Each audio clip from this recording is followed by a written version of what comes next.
Good evening, everyone, and welcome to the second Lycetts Cheltenham preview evening. Before I pass on to the esteemed Hayley Moore, I just want to, first of all, remind people that we're doing this for, five or six very worthwhile charities, which include the Injured Jockeys Fund, the Irish Injured Jockeys Fund, and there's a seamless link from that to our star guest, which is Henry de Bromhead, who's joining us a bit later on in the evening to give us a lowdown on his own horses, but also those across the Irish Sea. Well Child, who obviously sponsored the Gold Cup last year, and they're a UK children's charity who support seriously ill children and also their families.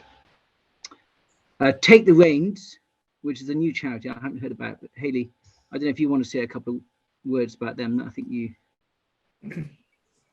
Yeah, thank you, Simon. Yeah, thank you. I think I was not the easiest to choose which charities to support and donate, because it was a new charity that I very briefly learned about, Take the Reins, and it just sounds like they do a really good job at getting young people into the sport and helping them out in horse racing. So it's not a charity I knew anything about. Rishi Prasad asked if I could donate to a morning on the gallops for them in one of their Cheltenham preview nights coming up, and I don't think they've even got an easy accessible way of donating to the charity, so thank you, because they do obviously take donations. I think you have to maybe the good old-fashioned check, or they can share the details and stuff, but I think they're working on getting a click button, so if anyone wants to learn a bit more about them, then they can support them. And then you very kindly supported Riding for the Disabled as well, which I know have been very grateful for a lot of the money during lockdown, especially. I think even some of them had to close, and they do tremendous work. So yeah, thank you for both of those donations. No, well, thank you, and well done with all your running, which I followed you on last year, and you ran the London Marathon. And are you doing it again this year? No, I can't get a place at the moment. I think I'd have to go some to try and reel in my brother Josh, who was about an hour quicker than me. So I might just leave it to him to do for the both of us. Clearly, he's a lot more talented than me at running. Anyway, well done nonetheless. And then we've got Greatwood, who work with former race horses to help educate disadvantaged children and young adults with special educational needs. And then finally, Racing Welfare, who support the workforce of the British horse racing industry, offering superb professional guidance and practical help to all staff in the industry. So we're very happy to support all of those charities. And then our team, which need no introduction, obviously Hayley, who's going to look after us and guide us through some of the cool races for the festival. Luke Harvey, who we hope will behave, and to be badly. Charlie Deutsch, who's our absolute superstar Lycetts sponsored jockey. Simon, I'm surprised you can still afford to sponsor him now. Well, we did a deal in the Cheltenham car park a few years ago. So he's honouring that deal over a few gin and tonics.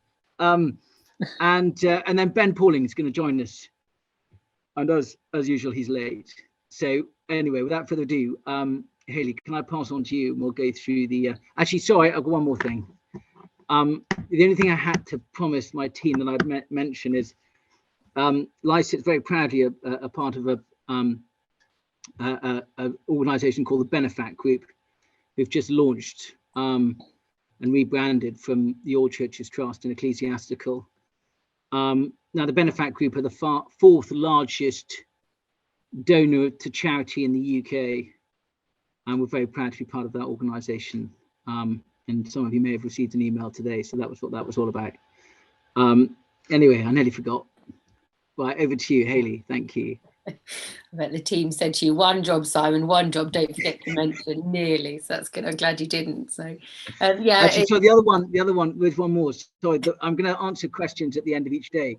And there is a facility for people joining to email or to add questions to the chat, which hopefully only I can see. So I will choose wisely on which questions I think are suitable and fire them at the end of each day that we go through. Okay. Cool. Simon, thank you very much. And yeah, well done, Charlie. You've been having a fantastic season, and I'm sure you must have been thrilled to get that grade 1 in the bag as well. No, it's gone really well so far, and no, it's great to tick that off, and and get a big handicap as well. It's brilliant, and good Cheltenham would be the cherry on top, wouldn't it? Yeah, it certainly would be. So best of luck. And we'll start by talking about day 1, obviously, and normally you'd automatically go towards the champion hurdle, but this year we've got such a brilliant Supreme that I think we need to start there. So Luke, I'll come to you. Obviously, you're very closely attached to the Nicky Henderson stable, and it looks as though he's got a really strong representation from the yard this year. Who do you like from his team? Well, funny enough, I live now, I don't know, probably 3 miles from Cheltenham Racecourse, and we haven't had any rain now for 3 or 4 days, and the ground is just drying out because it's a little bit warm and the brisk breeze going across the place. It's really drying out. So, I mean, they're sure to start off on good soft ground, but I don't think it'll be any softer than that. That is for sure. And I just think that will bring John Bon into things. Constitution here, I know everyone's talking him up, and he looks so good in the Tolworth, but I don't know. When you watch John Bon move, he's a really good. He flicks over the ground. I just think better ground will really suit him. So Gerhard, I haven't been overly impressed with his jump. He's obviously got a huge engine, but his jumping just might be his Achilles heel. I don't know what's going to happen with Dice Up Dynamite, whether he's going to go here or whether he's going to go the 2.5. Who does know? No, we wait for the Willie Mullins final hour countdown, don't we, as usual? But you're absolutely spot on. It's one of the best races of the festival, and I just like John Bon. I know people keep saying that will he go loopy on the day, but I watched him when he galloped at Newbury on Labrador on the morning on the gallops, and he was very, very het up. Then I saw him at Newbury after his run, and he was calming down. Every time I've seen him since, he's just got calmer and calmer and calmer. He does everything on his own. He's bound to be a bit lit up, but I don't know. I just think John Bon could be very, very special. And he's a real speedy type, Luke, isn't he? I actually thought that going to Cheltenham would really, really suit him. Yeah, I agree with you. I mean, you need a horse you need a fast horse, just even in the first half mile, because they go so fast early that, sometimes horses just get taken off their feet. But the Hendo horses, they're trained that he puts speed into horses. So, he doesn't have many sort of 3 milers, but the 2.5 milers are very, very good. He runs a bit keen in his races, but Aidan Coleman's great at riding him on a decent length of rein. So no, I think we might have our only winner in the first race, but I think we can get it off to a good start, to be honest. Yeah, I am hoping that we're going to claw one on the board for the Brits in the Supreme, but obviously Willie Mullins well represented. Charlie, what were your thoughts on the race? It looks a brilliant renewal of this year. I think it's going to be a race that's going to certainly prove to throw up a superstar in the making. Yeah, it's really exciting, isn't it? It's good to have so many good ones in the first race. It really kicks it off, and it always makes a good buzz, doesn't it? But yeah, I would say Constitution Hill. Obviously, there's a lot talked about him, but I don't know. He's won round Sandown on soft ground, and I just think if you've won round Sandown on soft ground, over 2 miles, it's more like 2.5 run. It's so stiff, and I'd be looking at John Bon as well without being too boring. And what he's done it all, isn't he? And he's been impressive, and he hasn't had easy races. There's been falsely run races, so but whatever race he's been in, he's got the job done, and he's looked a bit he looks classy anyway. So I'd be siding with John Bon for sure. Okay, yeah, that's really interesting. I'm a massive fan of Constitution Hill. He looks very straightforward, and what I love about him, he seems a very laid back character. He seems to come to life on the track, so looking forward to seeing him. But I like the fact we've all got a bit of confidence behind the UK runners here. Hayley, can I add, because I was listening to a chat that Ben Pauling was involved at the other day, and he was all over Constitution Hill, which he told me that Barry Geraghty tried to sell him, so he's kicking himself quite aggressively about that. And the horse, for what it's worth, I think Sir Gerhard's going to, if it runs in this race, will win by miles. You're a massive Sir Gerhard fan. You think just going to run all about the timing, apparently. Yeah. Poor Ben, we might not bring that up then when he joins the call that he was offered. I think we should. Definitely. I feel a bit sorry for him. I'd be feeling physically sick every time I see the horse run. So poor Ben. Okay. We'll quickly move on to the champion hurdle because I know he won't be far away from joining the call.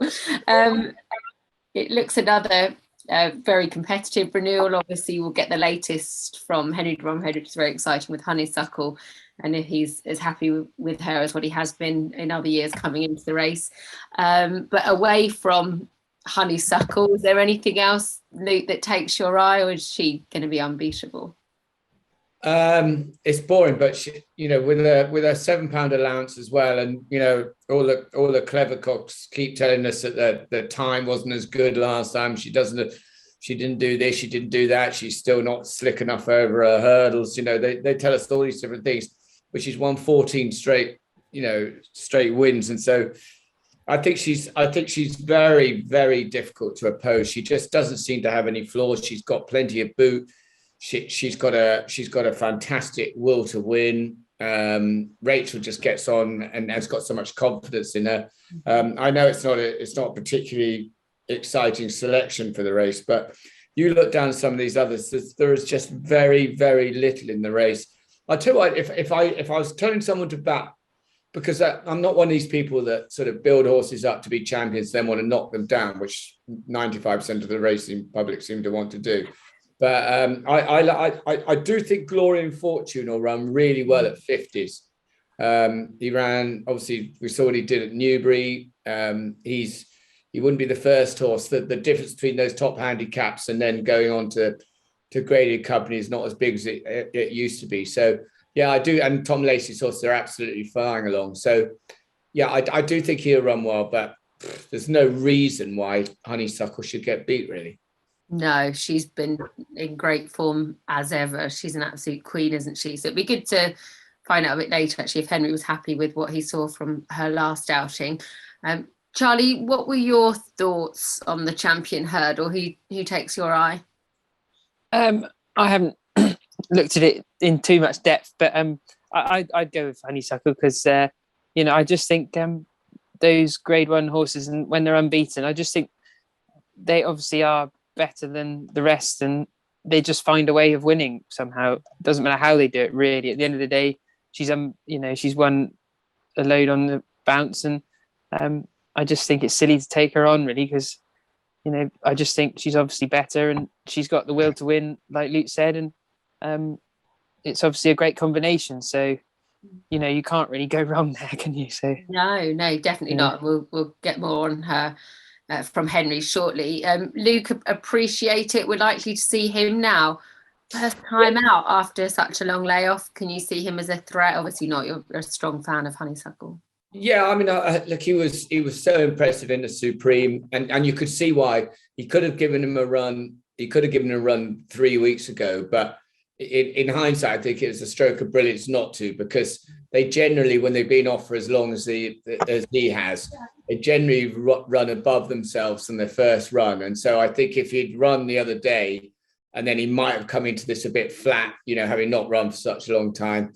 If anyone can get him ready, Willie Mullins can, that is for sure. And if you fancy him, I wouldn't put you off. He was so ridiculously impressive in the Supreme, but can he really beat her after a year off the track? And is he even good enough anyway? So if you look back over the years, though, the champion hurdles always produced big price horses that sort of run into the frame, that come from off the pace when the when the leading horses have done their sort of battling, and then they come through in a place that's sort of 33s and 50s, and that's why I quite like Glory and Fortune. But yeah, but it would be, you cannot say anything. That Willie Mullins does things that other trainers just don't seem to be able to do. Yeah, he is quite. I'm going to have to come in now and mention the wonderful Tommy's Oscar, which is trained up not far from where I live by Ian and Anne Hamilton, who have breaking every single training percentage record there is. Anyway, there'll be a huge cheer from the north when that comes up. Hopefully, to dead heat with Honeysuckle, because it'd be sad to watch Honeysuckle getting beaten. So we're all behind Tommy's Oscar up north anyway, and we hope that he will run a cracking race. Do you know the best thing about him is that, when we're sort of working the media and you're working on the flat, it's always Aidan O'Brien, Charlie Appleby, or John Gosden, and then it's got a bit like that jumping now, Willie Mullins or Gordon Elliott or Henry de Bromhead in Ireland, and over here it's either Paul Nicholls, Nicky Henderson, and then the Hamiltons actually coming into it. So I was at Kelso on Saturday, and it's so brilliant. They're so modest, but they're obviously very good at their job. But it would be the story of all stories. It really would. Yeah, Nutswell was brilliant. Simon, did you back Nutswell at the weekend? Well, I was there. I didn't think I had a bet, and I can't remember. Probably not. Therefore, it was 18-1. I'd never forget if I'd backed that just at the weekend. Christ, it was a good day for the northern team at Kelso on Saturday. Yeah, no, it really was. It was absolutely brilliant. So, and Luke, just your thoughts quickly on Epatante. I thought that she seems to be having a better season than what she has in the last couple of years. It seems like they've tweaked whatever back issues she's had.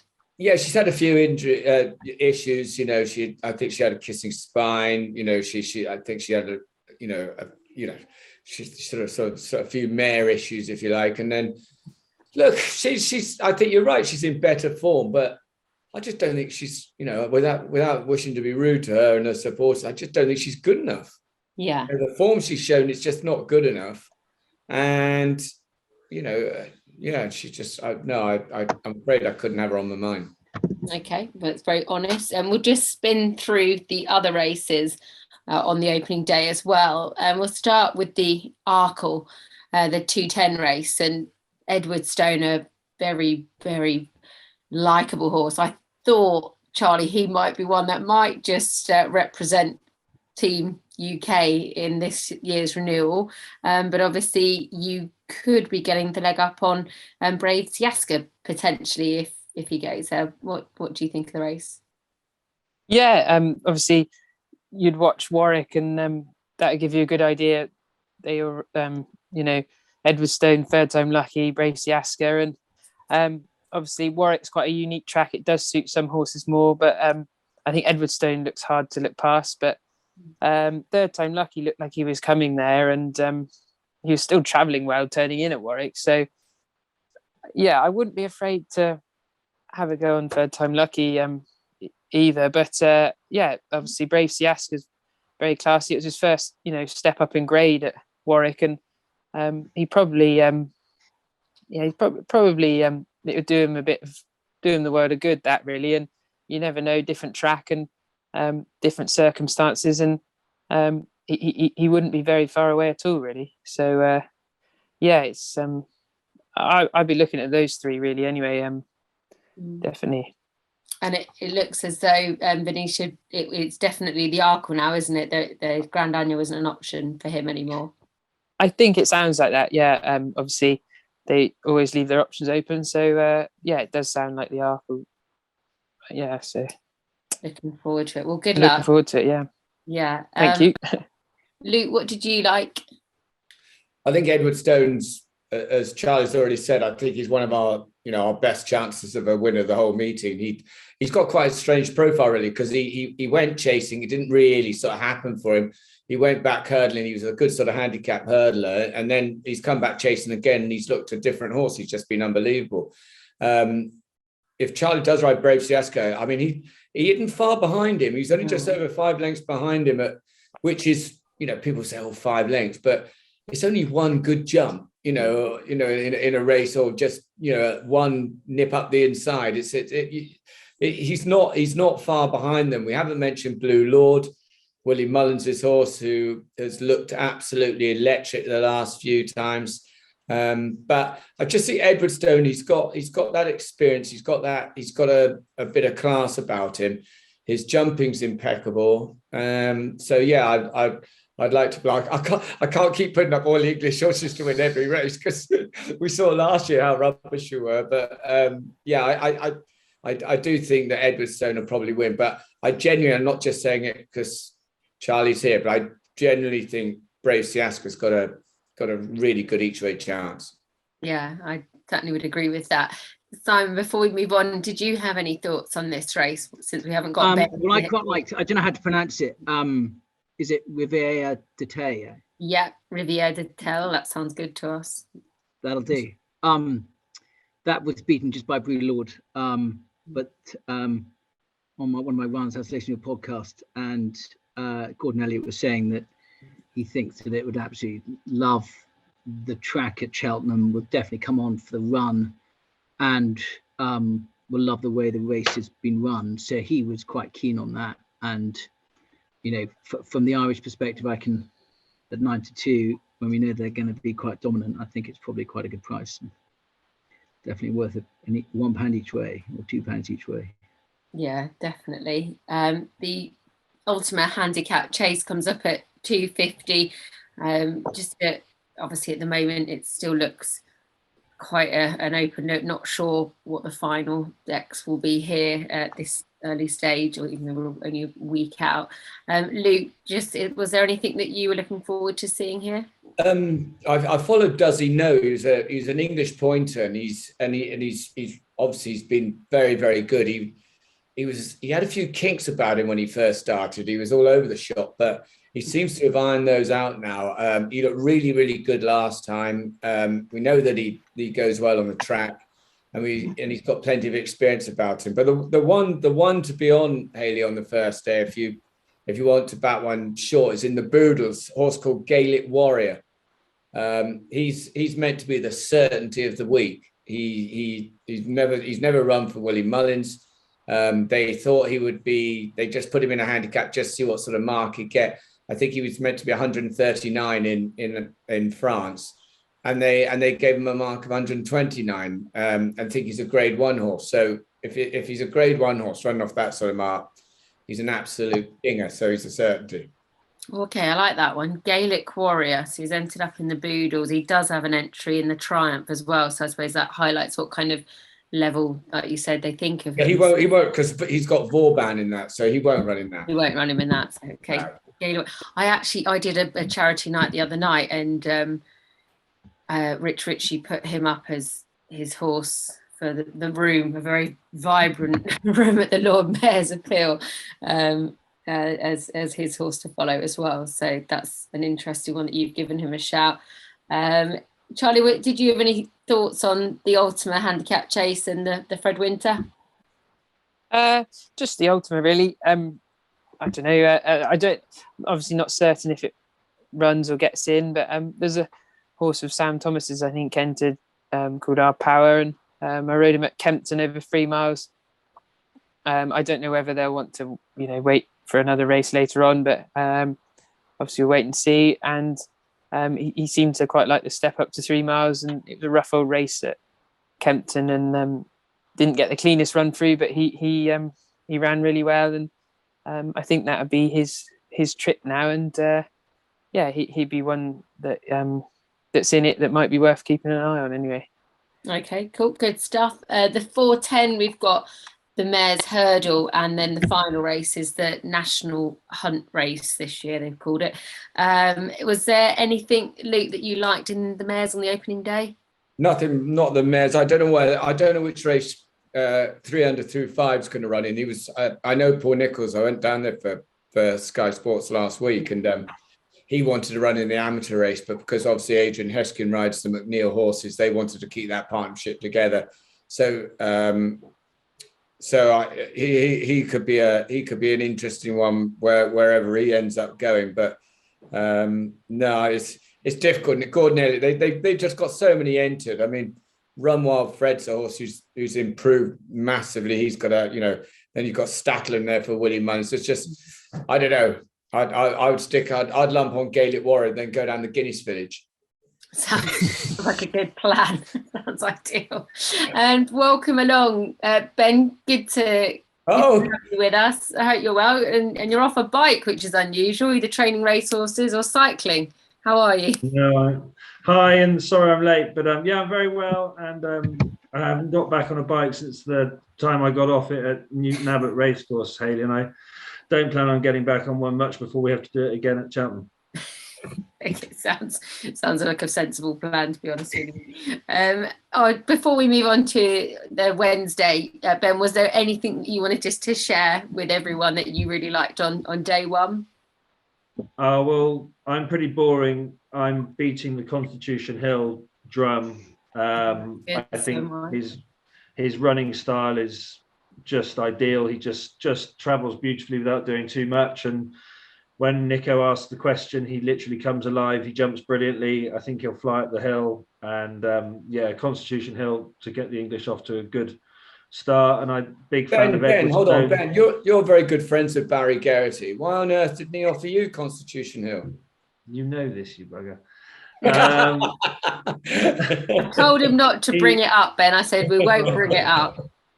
He did. He tried to get me to buy it, and I turned up at the sales to see what looked more like a Frisian cow than a horse, because it had a muscle wasting disease. And as much as I get on very, very well with Barry, I was like, this is ridiculous. It's got something wrong internally, and it's never going to furnish up into being a proper horse. It's always going to have issues. And I mean, he literally, I mean, it's only because Michael Buckley's had so much luck from him that he sort of convinced Michael to go with it. None of the agents wanted to put their name to it, you know. And so I think Nicky bought it privately for Michael, and look what's happened. And I've not seen him actually myself in the flesh, but I've seen him on the television, and he looks mighty impressive.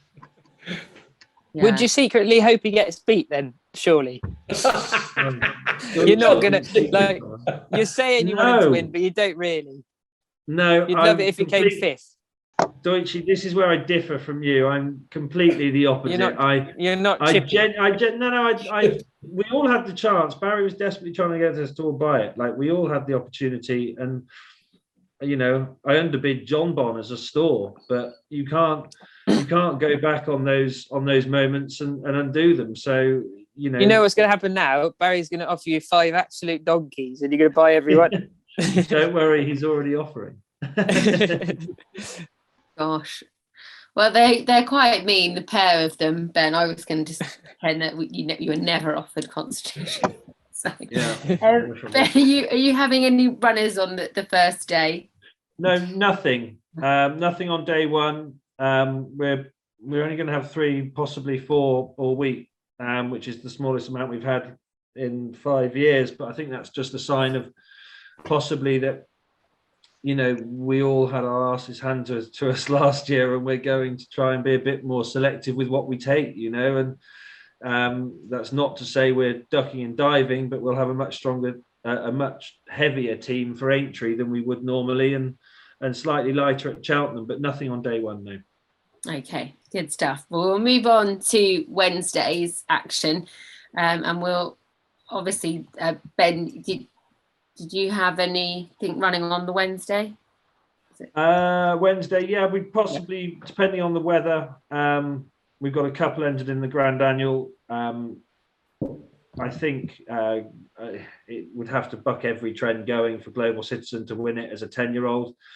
But he was rated 160. He's now dropped to 136, and he's been running very well in level weights races recently. You know, he chased home Goshen the other day at Sandown, and you know, he's running way above 136, and so back over fences, I think he could be quite exciting. But he is 10. I really like the idea of Shake 'em Up Harry, but it would have to be proper soft ground. He scoped dirty after Newbury the other day. I didn't think we'd get him there in the right sort of form. If we had the rain, he's in very good order. And we were beaten by Amarillo Sky, who's now 8-1 for the or 8s or 10s for the Grand Annual. So I think Shake 'em Up's a 16 to 1 shot, but I just know he's a very unexposed horse, and a novice in a handicap I like. So one of those two will probably run, depending on the ground, which one goes where. Okay, good stuff. Thank you for that. I should have actually asked everyone as well if they had any questions at the end of day one. I think the one that I think is worth asking is, there's a bit of concern about some of the form of the English trainers, and I don't know, I'll probably ask you, Luke. I don't know, I haven't actually been looking for the last few days, but how's Henderson getting on, and is that a concern? They've been quiet, but he's bound to be quiet, isn't he? All his good horses half the yards running at Cheltenham, so that you're not going to be running the quality horses beforehand. No, there doesn't seem to be any distress signals coming from there. I mean, you ask Deutsche. I mean, there was because Venetia came out and said a few of hers had snotty noses. It's that time of the year when these sort of things happen. But do they seem all right now, Deutsche? Yeah, I've been staring at them, trying to work out if they're well or not. But you can only find out. And the horses we've been running have been running well. So we've been judging them off that. And there was a few with snotty noses, but hopefully it's just like anything, we get runny noses and it goes away after a couple of weeks. So hopefully it's gone away and the Cheltenham horses are fine. So yeah, we don't know, but I thought it was good that Venetia just said it straight away and let everyone know, because just to let everyone know and get it out there, really. Yeah, I think honesty is the best policy. Otherwise you see the next collapse on the exchanges and goodness knows what, and everyone thinks that there's going to be non-runners left, right and centre, which brings me quite nicely onto the Champion Chase, because that was the case in the week. Of course, we heard that Energumene had basically lost a leg, drifted right out in the markets and he wasn't going to be lining up. So Ben, I'll come to you. What are your thoughts with the Champion Chase this year? I think it's Shiskin's to lose, if I'm completely honest, because Energumene had everything his go right for him at Ascot, and that was a proper horse race, when Shiskin just got up to beat Energumene, but he actually got up and beat him well enough in the end, and Shiskin did plenty wrong. He jumped slightly left, he was a little bit behind the bridle early doors.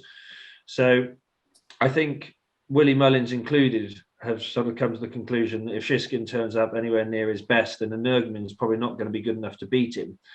Chacun Pour Soi, for me, he's had a fair few chances at the festival. I don't know quite why he didn't get up the hill last year. He got to the front going well and then folded.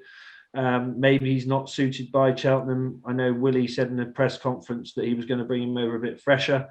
Obviously, I should think it's quite frustrating if he doesn't pull it off or go close this year. Willie will be forever saying that he's probably the one horse that he couldn't get to, come over to Cheltenham and perform, because he's obviously got a huge engine. And I think Paul Townend will ride Chacun Pour Soi. I don't think he'll ride Energumene. And if he does, that will just give you sort of force your hand to think that Chacun Pour Soi is probably in better form than he has been for a long, long time. Of best of the rest, Nuba Negra, they'll have him absolutely bang on for it. But probably, I think Shiskin's got to massively underperform and put the kettle on at a big each way price, or betting without Shiskin. I think 20 to 1 is quite generous. Yeah, that's a really good shout there. Charlie, what were your thoughts on the race and your mount potentially Funambule Savola? Yeah, well, obviously Shiskin, and Chacun Pour Soi, they're the three. Energumene's close, and I love Thunderbolt Savola, and I rode him at Aintree, and I finished. I flew up the straight. I didn't think I had a great chance of beating Shiskin, but I was the only one that could go with him up the straight at Aintree, and it was good ground, flat track, and Thunderbolt was very, very quick, and we wouldn't be going there if we didn't think we could get placed. And I don't know if he handles Cheltenham, but we'll find out. His best form's flat track, good ground, and I turned in at Aintree and gave him a squeeze, and he kept quickening, and it got to a point where I thought the wheels are going to fall off. We're going that quick, and we finished quite close to Nico, and I don't know, maybe Shishkin was idling, but I've always rated him, and we finished very, very close, and it's worth watching that race actually. And he's a very good horse, and I wouldn't underestimate him. I think he wants good ground and a flat track ideally, but he'd be a good price, and he'd be worth putting a bit of each way on for a bit of fun. He's a better horse this season than ever, isn't he, Charlie? Yeah, exactly. He's just got better. We've kept stepping him up. I think he started last year off a mark of 112, and he never won a race over hurdles. And then he's just kept stepping up and up. And the better races we put him in, the better he's become. And I love him. He's only about 15 hands, and he's not the prettiest, but he goes like a rocket. He wouldn't show you much at home, but he's a good buzz to ride, to be fair, as well. Yeah. I think this year's going to be really good fun. Even just watching that race, so the round 2 ding ding. Luke, who's going to come out on top? I agree with Ben. I think Shishkin's the one that they've all got to beat. Well, you see the prices, but he just races like Altior now, doesn't he? He looks beat after half the race, and then he just, he's an incredible staying power. He didn't jump particularly well, I didn't think, at Ascot. And actually, as individuals, I preferred an Ergomin to look at, but his record speaks for himself. So, I think everything's right for him. I also think that Paul Town and the ride Chacun Poussoir, I think they've just tweaked a few things. You said they're going to leave him a bit fresher. And I think Deutschie's got a chance of running into the money. I mean, if you watch that horse, he literally scrapes. He's tiny. He's the size of a Prince Philip Cup pony. He scrapes over the fences. He suits people that are either thick or brainless. And what are you trying to say? What are you trying to say? hey, you and him would be poetry in motion, I'd say. Maybe you should ride him. Sounds like you two would be a good round 2 option. So rude. Anyway. No need for that. No need for that. We get Henry's thoughts on his runners when he's gone as well. So hopefully he'll have another good Cheltenham. Other races on Wednesday to focus on. The Ballymore. Are we likely to see Willie Mullins win this race as well? Ben, what were your thoughts here? Obviously, we still don't quite know who's going to be lining up at this stage. I think this is a race at the moment falling disappointingly between 2 stalls, because I think this is a brilliant race in its own right. But the top 3 in the betting will probably all go for the Supreme. And then you've got Ginto, who could go for the Albert Bartlett next, and then John Bond's in the Supreme. So I think the first 2 definites are Journey with Me and Stage Star. I think Ginto will go here. I think he's probably a class horse, and I think they'll side with going 2.5. He's been very impressive this season, and a horse I would side with whichever race he ran in. Journey with Me, obviously some very good form, beating Kilcrew first time out. Stage Star, he's the best of the English, probably nearly the only English, but he's got a great way of racing. He looked the last twice, I think I've sort of thought 2 or 3 out, I thought there's been an opportunity for something to go and beat him, and he's not ended up just winning. He's ended up winning by sort of 15 lengths, and one of those races was a Grade 1 at Newbury. So I think he goes there with, a good reputation and a big reputation. And I think he's, for the English, a horse that we can be proud of and hope to see him come home in the places. But whether you Ginto or Journey with Me is, I don't know enough about them to be splitting them, but they're both very decent types, and I should think take a lot of beating. Yeah. Luke, what did you like? Again, look, you don't know what's turning up where, but I don't know. The betting would suggest that Dysart Dynamite's going to turn up here. And if you watched him last time at Punchestown, you won't want to be with any other horse. He's just absolutely awesome. He's won both his starts over hurdles. He's absolutely hosed up. He looks, if you had to split them and run one in the other, he does look like the better stayer. He's just got that massive, you know, those Willie Mullins horses. They still have those big long necks on them, and they just stick their heads out and just seem to gallop into the ground, other horse into the ground. And I was just so impressed with him. And you know, he's only had 2 starts over hurdles, so you know he legitimately he should improve from that. But do you not think he'll be a bit keen if he runs over 2.5? No, I don't. I think they'll just let him rip. I just let him bowl. I just think they'll let him bowl along. He was keen. He wanted to get on with it, but only because I think he was just, you know, he's running a grade 1. He thought, well, we'll look after, you know, we'll keep hold of his head. I don't think he'll bother at Cheltenham. And the other thing about Cheltenham is that because it's ridiculous, but people don't think that. But you're always on the turn there, so it's actually easier to get horses settled than it is in, you know, big courses like Punchestown and Leopardstown, because they've got big long straights and horses latch on a bit. So I think he'll be absolutely tailor-made for it. I think he's one of the best bets of the week. Brilliant stuff. Charlie, did you have an opinion on the Ballymore? I don't really have a strong opinion on that race, to be honest. No, that's fine. Yes, very Irish, isn't it? We'll move on quickly. The 210, the Brown Advisory, the novice chase race. Actually, sorry, can I jump in, Hayley? Mm-hmm. Charlie, I mean, you've got I think a ride for a few Sam Thomas's horses, and I see there were 2 entered for the Ballymore. But do you know if either of them are running?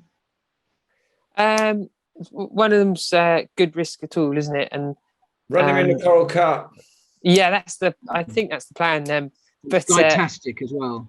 Oh, and Skytastic. I from what I heard from, sounded like he might go to Aintree Skytastic. But yeah, Good Risk. The plan is to go for the Coral, but he still needs to get in, so we're not certain if he'll get in. So yeah, I think he's in the boys race as well, but I'm hoping he gets in the Coral Cup. And he won well at Ascot last time, and yeah, I really, really like him. So hopefully he gets in, and hopefully I can get a go on him, and I'd be really looking forward to that. And just a small point to add, a couple of our followers are from north of the border, and they pointed out that perhaps Di Walsh or Walters would say the same. It's the British versus the Irish rather than the English versus the Irish. Yes, yeah. That's more to Charlie than, yeah. than Oh yeah, Right. She's been in Kelsey League, and you're talking about the English. That's outrageous. Oh, shocking. Good. Come on. We've been told off. Panel, we've been told off. We will plough on as Team Britain. Team Britain. Charlie, Le Homme Pressé, where are we likely to see him? Obviously, he's entered up in the Brown Advisory, the Novice Chase 3 miles, or the Turner's Novice Chase on the Thursday 2 mile 4. Where would you like to see him? Yeah, sounds like he's going for the Brown Advisory, the 3 miles, and yeah, obviously if the ground changes, then it might change. But yeah, it sounds like that's the plan. And I every time I've ridden him, he's gone through, done his best work going through the lines. So I'm sure he's going to get the trip. He's quite laid back. He's very classy. Travels really well for his races. He's not slow either. So yeah, his jumping's been good so far. I can't knock him at all, really. Yeah. So yeah, I'll be really looking forward Charlie, to him. sorry, just for clarity, you're saying he's going for the Brown Advisory, because I thought he was going for the 2.5 rather than the 3 miler, but you think he's definitely going for the 3 miler? I think It sounds like that. Isn't it? Sounds like Simon's backed him for the 2.5. Yes. Sorry, Not Simon. I think No, there's but an yeah. unusual rain. He'll go on Thursday, but with it at Yeah, the moment, good ground. If it ended up soft, it sounds like he might. Yeah, they've said that. Obviously, it depends on the ground, but yeah, it sounded more like the 3 miler, and obviously, yeah. So I'd look forward to him in either race. To be honest, he's not slow. I'm sure he'll stay as well. So yeah, he's a very classy horse, and I'm just in awe of him, really. Yeah. And it looks as though Venetia's got it spot on with her entries. She's obviously got both angles covered there, so that's very exciting. It looks like Henry de Bromhead's going to join us as well, which is also very exciting. 15-time Cheltenham Festival winner. I think it dates back to 2010 Sizing Europe. He scored 10 of them last year. Pardon? 10 of them last year, probably. Yeah, didn't do too badly last year either. Honeysuckle, Bob Bollinger, Put the Kettle On, Tell Me Something Girl, Colixios, Manila Indo. It wasn't a bad Cheltenham Festival. He dominated in all the championship races, so hopefully we'll say hello to him very shortly. Opposition though, in the Brown Advisory Novice Chase, Lou, it's quite exciting who we've got. Oh, here's Henry. Look, he's like he's been asleep, didn't he? He's been to bed, is he? Or what? Generally do. Yeah. Hi Henry, thanks for joining us. I can only apologise in advance that Luke Harvey's on our panel and he's in a very bullish mood because he's had a couple of ciders. So. Oh, really? Okay. I'll be very wary. Yeah, be very wary. Henry, I'll just crack on with you while we've got your time, so I know you've got to get off and do lots of different things. If I could just start, Henry, about asking the well-being of the wonderful Honeysuckle. How is she, and what did you make of that last run from her? Yeah, she seems in great form. She's really good. She worked this morning and worked well. And touch wood, all is good. Yeah. Thought her last run was good. She did what she was asked to do, and Rachel was delighted with her. So yeah, all good. No, she's an absolute heroine in our sport at the moment. So best of luck with her. She really is a real favourite for so many. We just ask her, has she changed over the years, Henry? Has she got more settled? Is she a different horse than she was a couple of years ago or not? Yeah, definitely. She was this lovely sort of quiet, timid mare when she first came in, and now she's a complete prima donna. She actually bit me on my backside today when I was checking her legs. She either wants to kick you or bite you. So yeah, but obviously we all work with that. And in fairness to Chloe, she looks after a lot, and she takes her life in her hands on a daily basis. Yeah. Does it sicken you? Because I know we're the same with any sport, but we sort of build horses up. We want champions. We get a champion. And then people are always finding different ways to get a beat. She can't do this, or she doesn't quicken up very well, or she's a bit slow over her hurdles, or it's amazing, really, isn't it? Yeah, absolutely. But sure, look, she keeps winning, and we think she's brilliant. So we feel very lucky to have her. And yeah, look, you're going to get that in everything, aren't you? And everyone's entitled to their opinion. And I mean, all she can do is keep winning, and if she gets beaten, she gets beaten one day, But like I say, we feel very lucky to have her. I think Rachel's brilliant with her, and they're a lethal combination. I think my brother Jamie sums it up really well. Like, we want to bring Goshen over and go obviously right-handed as much as possible. It's just like you think, oh, what's the point? Because you've got to take Honeysuckle on. She's just a horse you live in fear of because she's so dominant in this sphere. Like, did you ever see her ending up as being so such a leading mare like she, or a leading horse? Like, she's just unbelievable, isn't she? Yeah, probably not really, to be honest. As I say, when we first got her, she'd won her point to point impressively, and it was just, she wouldn't blow you away at home. And it was just, she seemed to just keep improving with every run, and you could see her, building herself, and like I say, she's a complete prima donna now. And she's great, Most of us females are, and we do become prima donnas. Yeah. I won't comment on that. Yeah, I won't comment on that. Talking of mares, in the Close Brothers Mares Hurdle, tell me something, girl. What were your thoughts about her? Yeah, she ran really well the other day, well, at Christmas at Leopardstown. She was quite stuffy still, so she should improve again for that run. Obviously, she was giving a bit of weight away to the two that finished in front of her. So she seems to love it around Cheltenham. She won the Mares Novice last year. Yeah, obviously it's another, they're also competitive. But she seems in good form. She worked really well the other day. And she worked really well the other day. And hoping for a good run. I think the step up and triple suit her. We'll see. It'll be a big 40 minutes or so. Yeah. Are you feeling quite nervous or excited about going into this year's festival?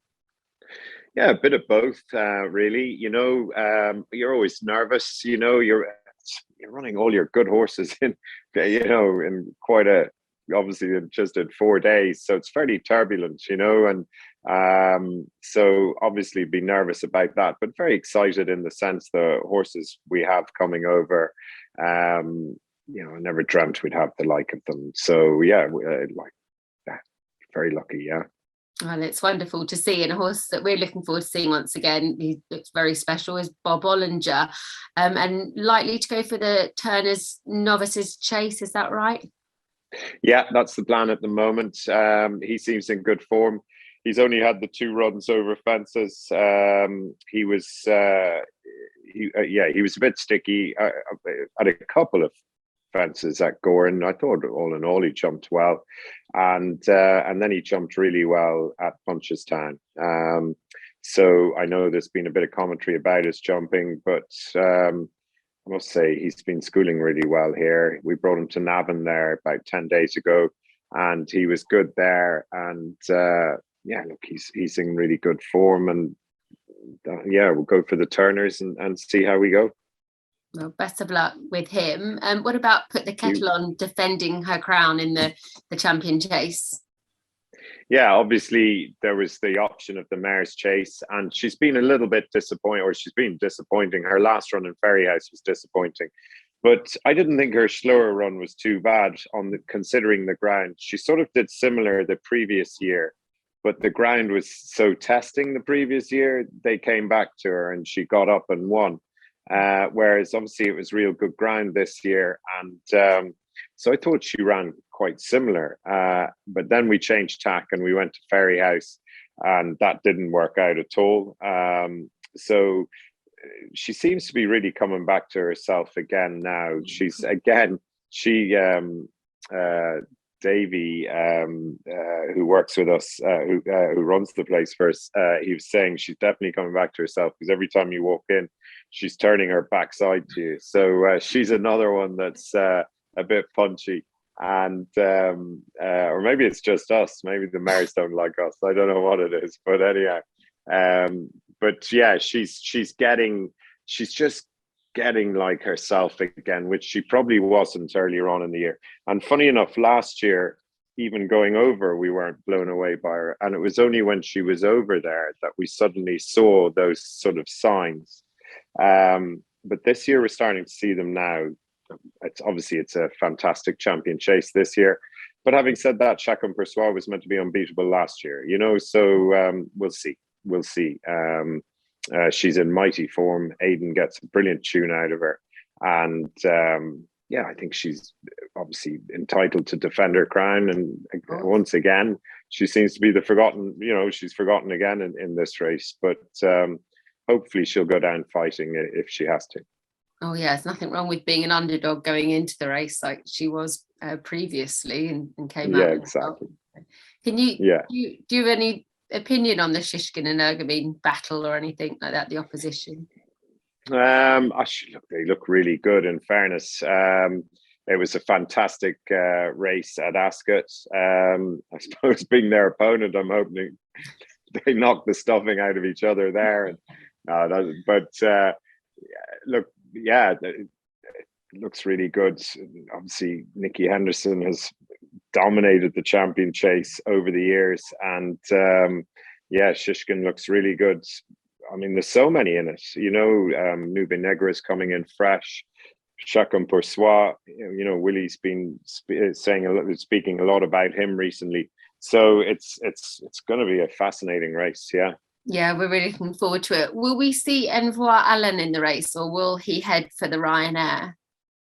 No, I'd say we're leaning towards the champion chase. Yeah. He seems in really good form. He worked really well the other day. And I'd say we'll have a go at that. Yeah. I'd say we'll have a go at that. Okay. Another couple of horses we're looking forward to seeing in the Gold Cup. I'm probably going to jump around a little bit because of the way I wrote all your horses' names down, Henry. A Plutard and Manila Indo. Are they going to be both reappearing in that race? Yeah, that's the plan at the moment. Indo had a nice run first time out this year at Down Royal, and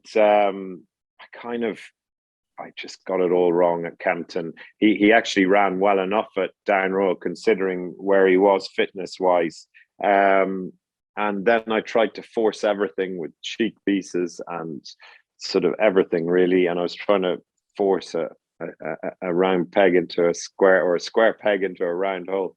And it just didn't work at all. So I got that completely wrong. But it was brilliant to see him come back. He'll come on plenty for his run in the Irish Gold Cup. And again, a little bit like Put the Kettle On, he just seems to come alive. Like every year you kind of have to make an excuse for him going to Cheltenham.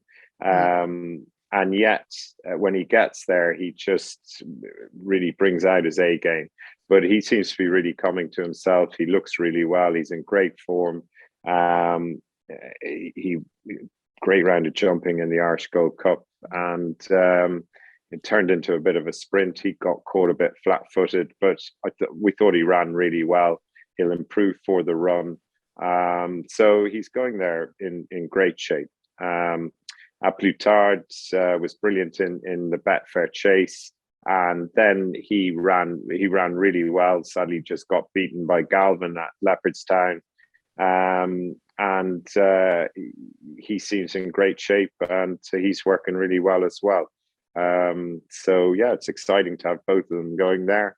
To finish first and second in the Gold Cup, to win the Gold Cup was incredible. To have the second as well, unreal. And touch wood, how lucky are we to be turning up with them both again this year? Yeah, sure. And I'm assuming Rachel's going to be riding Plutard, and is it Robbie Power will be on Manila Endo? Is that right?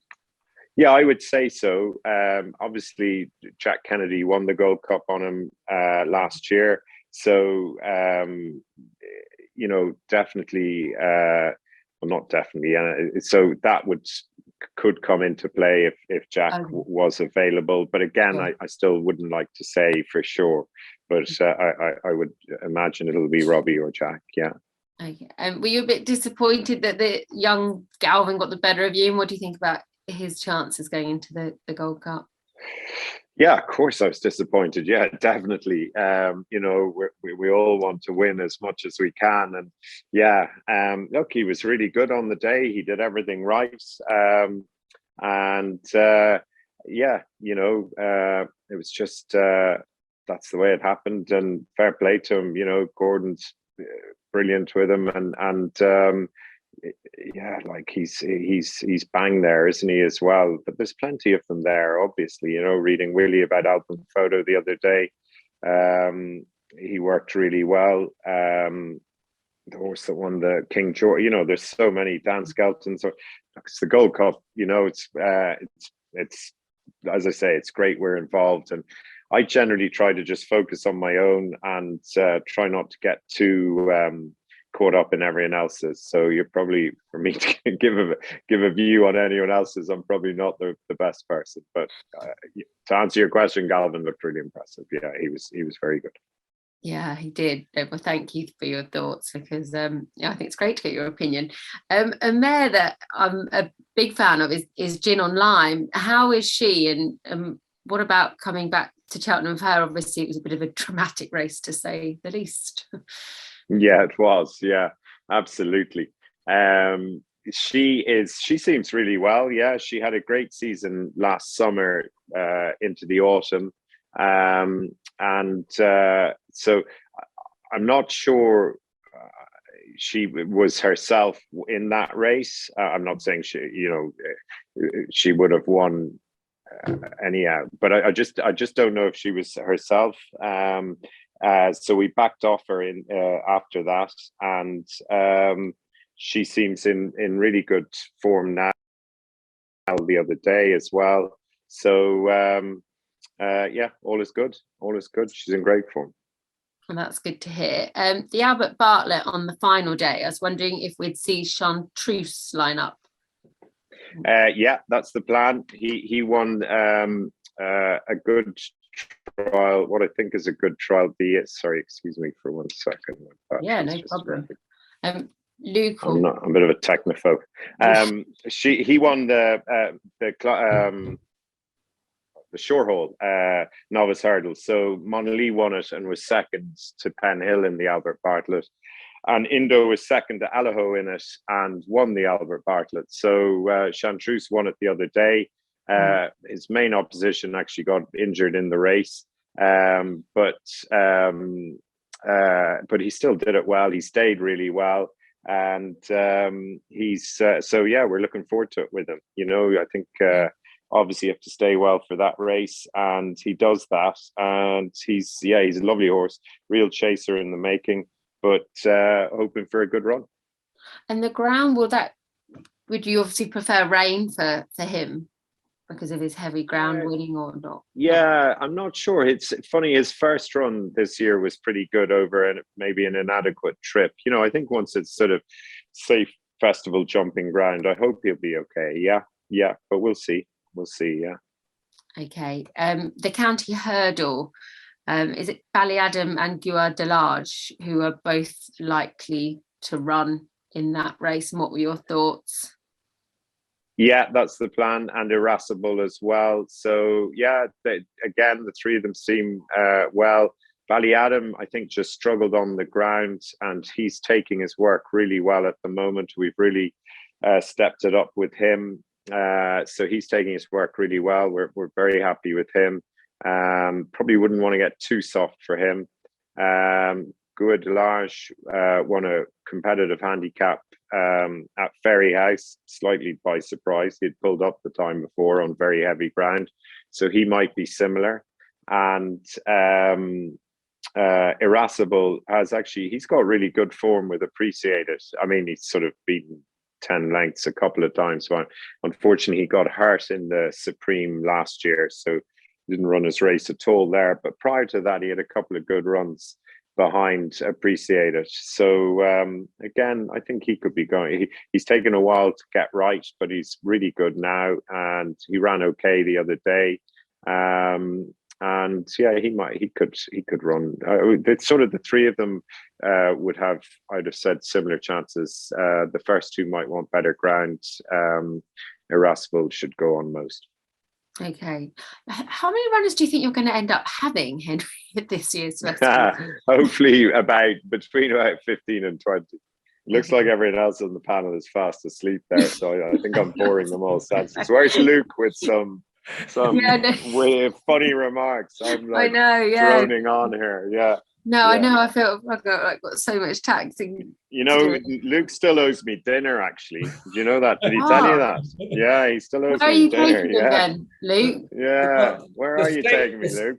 The state he was in, I can't believe you can remember, to be perfectly honest with you. Was that not vice? Was that not the other way around? No? Well, I knew one of us was really feigning. You kept feigning to get your wallet, but it never really appeared. No, we just won the Galway plate, and we had a great dinner with Luke there, so it was very good. Yeah. Sounds like it's a good night. Anyway, I'll just quickly ask you about a couple more that if there's any that I've missed, then people can ask, but Quilixios in the he won't go. He was disappointing at Goran. I think it was just the ground, but we think he's a real chaser in the making, and he's not going to go. We're going to skip Cheltenham. We might go to Aintree with him, but we're going to skip Cheltenham. And he was disappointing the last day, even though a lot of his form ties in. His form ties in really well. Just we said we'd swerve there and go to possibly go to Aintree. Yeah. Okay, well, thank you for that update anyway. And in the Ultima and the Kim Muir, you're well into up with Ain't That a Shame and Cavalry Master. Are there any plans there at the moment, or? Yeah, Cavalry Master, I'd say we'll go for the plate. That's not confirmed yet, but I'd imagine he will. And Ain't That a Shame will go for the Kim Muir. So yeah, both I thought got treated harshly enough. Ain't That a Shame was beaten by a horse rated 130 in a beginner's chase at Navan and ended up getting 144. And I think it was, and Cavalry Master is £7 or £8 higher than his Irish mark. So we'll see. Look, that's the handicapper's job. So we'll see if he's right. But they both seemed harsh enough. Yeah. Yeah. What were your thoughts, Henry, on what the handicapper in Britain? We've already been corrected for saying English on this panel tonight already. What did you think? Right. Yeah, we got told off. It's terrible. What did you think about the British handicapper and the way he's assessed it this year? Look, that's his job, and they have their own view on it all. In fairness, they're very helpful whenever we ask them. They it's not just when you enter for Cheltenham. They seem to have an overall view on the whole season, obviously the whole way through. Anytime we ask, that they'll come back, and that's their opinion. And in fairness, I suppose you can't argue too much at the moment when you look at how a lot of the handicaps have gone. So we'll see what this season brings. Like I say, I thought two of ours those were the two that could have been harshly treated, but that's their job, and they're a lot better at it than I am. So we'll see. We'll see. Time will tell. Yeah. Sure. Ben, what did you think, just to bring you and Luke into the conversation? What were your thoughts with the reassessment? And I suppose Henry's been very diplomatic there with his answer. Well, we've at our weights lunch not long ago for the festival weights, the British handicappers quite clearly said that they felt that when they look back through the archives sort of 15 years ago, there were a lot less, or even 10 years ago, there were a lot less horses in the sort of 125 and above bracket. If you can imagine it as a Bible, there was much smaller section in the top bracket, and in the last 10 years it's become much thicker at the top. So I think they felt that they was probably being a little bit harsh on horses in this country as a rule. I mean, I personally, a couple of novice hurdle winners that maybe not have won first time out, but have won on their third run after being second and third. They've been given marks of like 114, and last year they would have started with 120 something, without doubt, even if they weren't that great. They, if you won a novice hurdle and you place form, you were going to get 120 something. And I think it is they have genuinely tried to sort of readjust our handicap system to sort of bring it more into line. I think they probably got a little bit carried away with how good horses actually were, and it did need addressing. And Henry, it's amazing what you guys did last year, and like there's no two ways about it. There's an awful lot of very, very nice horses out there in Ireland at the moment, and I revert back to days when I was assistant to Nicky, and we had 7 at Cheltenham and 7 at Aintree, and it all goes up and down the whole time. But the handicaps we were really struggling in, and I think for it to be a great sport, it does need to be more competitive, and that might mean that you're better handicapped with horses that maybe, we all say the old traditional saying of you need to be a graded horse in a handicap to win at the festival. It's not far off the truth. You need to be well ahead of your mark. But to get in this year, you're going to have to be north of 136, 137 to get into any handicap. The races are getting better and better. So to be well handicapped, you've got to be 150 rated and 155 possibly, and then you are probably nearly in a graded race. So all these handicaps are really and truly becoming very, very competitive, and so they should do. But a lot of the English horses that would have got in last year won't get in this. So, a lot of the British horses that would have got in last year won't get in this year, and then you've got a few trainers. Why can't I get in? Well, you're not good enough. We've got to become more competitive. I don't believe that. I mean, don't get me wrong. Everyone's got. I think both sides of the RSC there are brilliant trainers. And I think we've all got to fight our corner and try and be competitive as we possibly can. And looking forward to the challenge next week. Yeah, I think it's a really, really fair comment, Ben. Thank you for that. Simon, is there any questions that you had for you to fire away at Henry? Well, there were a couple. I think it's sort of a line on the same story, which I'm sure Henry would enjoy answering, which is, the Irish dominance.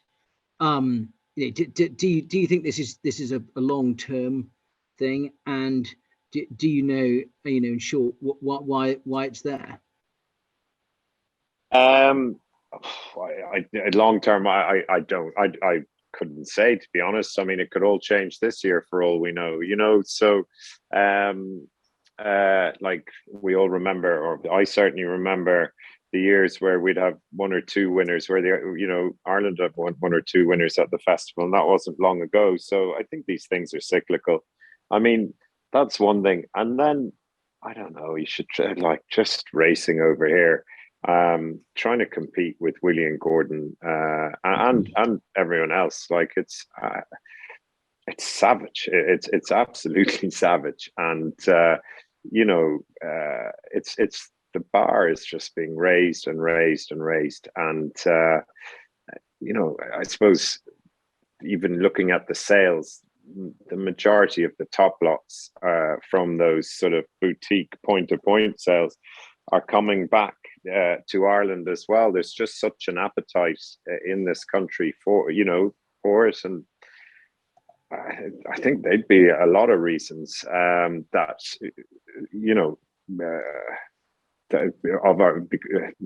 for our dominance in the last few years. It's only in the last 2 or 3 years, I would have said. But yeah, like based here, trying to win races here, like Thurles on a Thursday, you could be coming up against a horse that's going to run or win Supreme Novices. Like it's Tremor. I remember Notebook he won a maiden hurdle in Tremor, and then he sort of disappointed a little bit afterwards, and he beat a real good horse of Willie's in it. And anyhow, he ended up being rated 100. He didn't come out again for a few months, and I was a bit lost. I wasn't sure until Notebook went chasing. This is Tremor, which is probably one of our smaller tracks. Now, obviously, Alvin Photos won there, but whatever the horse was, he ended up being rated 150. The following year, Willie won the same maiden hurdle with the horse that went on, and I think he either won the Coral Cup or the County. I can't quite remember, but like it's just vicious. Put the kettle on. She was running in 116 or less. We have beginners chases for horses that are rated maybe 116 or less. That was her beginner's chase. She won it at Kilbeggan, a summer track in May. It's just, no matter where you go, it's just top end. It's high end. They're all rated so high, yeah. So which I presume that all ebbs down through the handicap system and everything. Like trying to win an 80 to 95 handicap is next to, I find it impossible. I can't handicap horses, so I find it impossible. But yeah, so it's really competitive, and I'm not complaining. I feel so lucky to be involved in it. That we can compete to a level But we have to try and pick our battles because I don't have the numbers. So we sort of try and turn up at places, and often that doesn't work. It landed right for us at Cheltenham last year, but the Dublin Racing Festival, we'd won, Honey won, but that was it. So Christmas this year, 4 winners. It was a tough Christmas. We were probably unlucky not to win another 4. I'm not saying Aplutard should have won, but if he had won and we'd won, it would have been a really good one. So it's just, I can't tell you how competitive it is over here. But I'm sure, your racing, certainly looking at the weekend racing, it's probably like your Saturday racing every day of the week here, basically, it might be the best way to describe it. Yeah. Thank And you. unfortunately, I racing, Fakir Dudori came over and nicked it. Hey. Sorry, I was going to say, I'm sure Ben probably doesn't agree, but actually, I think most people love the, competition. We love the sport, and therefore we love seeing brilliant horses win amazing races. And actually, I think most people support racing and enjoy it. And actually, it's quite fun to have a bit of competition, but actually, it doesn't matter as much as I think it does when it's perhaps a football or rugby match. Yeah. Is that at me or Ben? Ben. That was just a general comment. Yeah, I'll let Ben answer that one. Not sure I'm going with this. Everybody wants competition, and obviously, the tougher it is to win, the more satisfaction you get out of winning. And I hear what Henry's saying. The reason I believe the reason it's getting so competitive over there is because, as Henry alluded to, I'd say 75-80% of the top lots from all these sales are going over there. You've got the Irish point-to-point scene where all these horses are being brought on. Now, Henry, Gordon, Willie, not so much actually, I don't think about Willie, but Nicky, Henderson in this country, ourselves, we love buying stores. Now, we can all go to the store sale and we can all buy the Altior that costs £40,000. You always find that there's some absolute crackers bought for reasonable money. You also find there's a lot of horses bought for north of £100,000 that go on to be show horses and not race horses. But what I'm trying to get at is we all have that ability to go and buy our own a fabulous store. But where the difference is the majority of the stores outside of the trainers, first off, are going back to Ireland and being trained in Ireland for these Irish point-to-points. And the money that some of these horses are realizing now is quite eye-watering, because you've got to reevaluate the way you look at purchasing a horse and why you're purchasing a horse. Because, with all due respect, if you go and try and buy the most impressive 4-year-old from next weekend in Ireland, you probably be parting between 350 and 450,000 pounds at the Cheltenham Festival sale. I think Henry would probably agree with that sort of summary. And for a gelding, you can't look at it as a business. You can't look at it as I'm hoping to get my money back. You can't. I firmly believe this industry, yes, we'd all like to think we can go some way to recouping a little bit of our investment, but if you can buy a horse that pays for itself in training, that's a great start. And that's what I say to all my owners is, once you've bought the horse, you've got to write that sum of money off. And if we can pay for it to be in training, that's great. But the competition side of it is so competitive over in Ireland because you are getting all these very, very good horses and you have less racing. So, that's a huge factor of it. There's less opportunities. So that's why you get 20 runner maiden hurdles left, right and centre. Yeah. I'm not sure if I answered your question there at all. I think you did. That's very insightful. So thank you. On a more positive note, Edwardstone was a homebred, so there is hope, wasn't he? And then it's not all. You don't have to spend 400 grand. You can get the odd lucky one, can't you? Yeah, but I'd say Venetia's spending plenty in France at the moment, and out of Irish point to point, she's been busy recently. No, she gets bargains every time. Yeah, of Yeah. course she does. Yeah. No, yeah, but she has to, obviously they all do. Yeah, I'd agree, Charlie. But Ben, you said it. Altior at 40 grand. Put the kettle on was 20 grand. You know, as a store.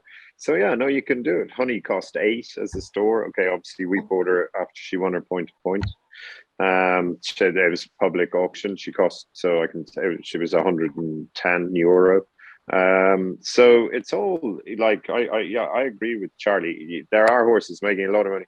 Then you look. I just happened to see an article there. There was a handicap chase at Catterick the other day. I think it was a lower end one, and 3 of the runners, I think one was 400,000 and 2 were 300,000 a piece out of point. You know, and obviously didn't go the way the people had hoped. So it's not a short thing that way either. You know, so. But yeah, I agree with Charlie. You know, Special Tiara was a homebred. Yeah. Isn't it that when you pay a lot of money for horses, you're narrowing your chances. You're narrowing the odds, aren't you, in your favour? You're buying that horse. If you keep buying 10 grand ones, you're going to have to buy an awful lot before you come up with a very, very good one. And I think the other thing is that the difference between the British and the Irish is that we run in uncompetitive races. So if you've got 120 horse and then he wins, he's got to go up to 125, 127. Then he wins again, and then suddenly he finds himself up in 140 horse when he's not he's not a first cousin to 140 horse, but he's been beating yaks. And so when we come to meet you at Cheltenham, that's why in the handicaps, yours are all Racing Gate's very, very good horses, and I think that's why the English handicapper's trying to sort of even things out, but. I think we're starting to do ourselves a bit of an injustice here, Lukey. Like, if you're winning a 0 to 130, you're not running against yaks. You know, they're good horses, but we're just probably not handicapped as the Irish. Yeah. The other thing I'd say as well is on the heavy ground in the winter. I've noticed, not in great races anyway, but I've ridden in races and I've gone the same speed the whole way, and I know my horse and. They're incredibly slow. They have it has one gear sort of thing, and the 5 horses in front of me just stop in a stay-in race, and I end up winning by 20 lengths. And but I'm not going quick. It's not really impressive. He's just kept going, and then the handicapper shoves him up a stone, and then you're very, very badly handicapped. You know, for a long time until you find another race where they all stop, and that's another thing. The handicapper doesn't look at the speed the others are going. You know, they may be better horses in behind, but they just haven't, you know, on a testing day, they haven't kept going. And that's a really interesting point. And you are. Yeah, I just noticed it a few times this season, and it's that's another thing. You have to come on here and start blowing your own trumpet, dude, Charlie. Okay, you're good. You've got a clock in your head. Okay. Winning by 2 far.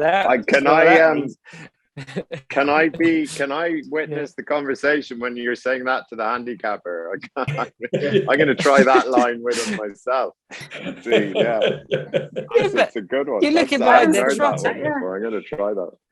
Yeah, it's not going to work. It's good. It's good. You know. Oh well. I think it's a really interesting point that you've highlighted. And before we let Henry kick on, because we're very grateful for his time, I don't know if there's anything you wanted to ask him. And Charlie, I don't know if you wanted to just make him aware you're spare for some of the races if he's looking for another jockey or anything. Yeah, if there's about 15 jockeys that get coronavirus, and you know, I'm available. Oh no, we've seen you plenty of times. You're flying. You're having a great season. It's great to see it. Yeah, you're flying. Oh, I'd say you'll be too hard to get. We won't be able to get you. It sounds like you're riding a fancied one in nearly every race there. Yeah. You'd be surprised. Yeah. You didn't mention Funival in the old champion chase. Have you heard of him? No. You're not afraid of him anyway. Yeah, no, I have. Yeah, I have. Look, that's it. As soon as you start listing horses, you know, you're always going to leave one out. No. And another one of ours, we didn't met Journey with Me. He's in the Ballymore. He's a nice horse. So he beat Kilcrut in his maiden hurdle at Leopardstown.